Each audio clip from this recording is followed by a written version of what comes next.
काना, ए काना, अरे किती वेळ झालं, चल या. काना, चल बाळा, किती वेळ झालं, तुला भूक लागली असेल.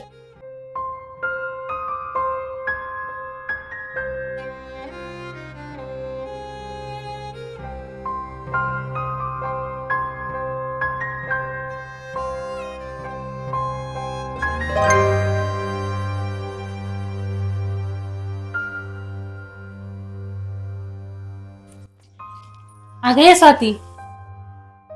काय ग भारतीताई, काय झालं? अगं तुझा कान आहे ना, तुझ्या जावेकडे का देते?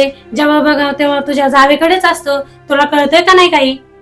अगं भारतीताई, एवढं काय झालं त्याच्यात? ती पण माझी जावच आहे ना.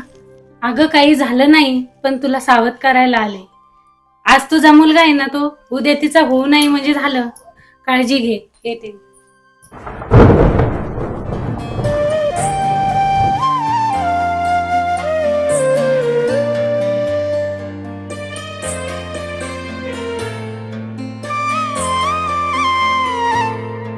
ताई, काय झालं ओरडायला? काय नाही ग, देवानच माझी कुसवान ठेवलाय, त्याला तू तर काय करणार. ताई, तुम्ही भारतीताईचं बोलणं मनावर घेऊ नका.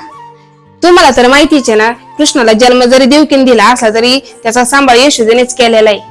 आणखी एक गोष्ट लक्षात ठेवा, या कलियुगातली मी जरी देवकी असले ना तरी तुम्ही यशोदा आहे, यशोदा. खरंच हा ग, मी ना तुला चुकीचं समजले.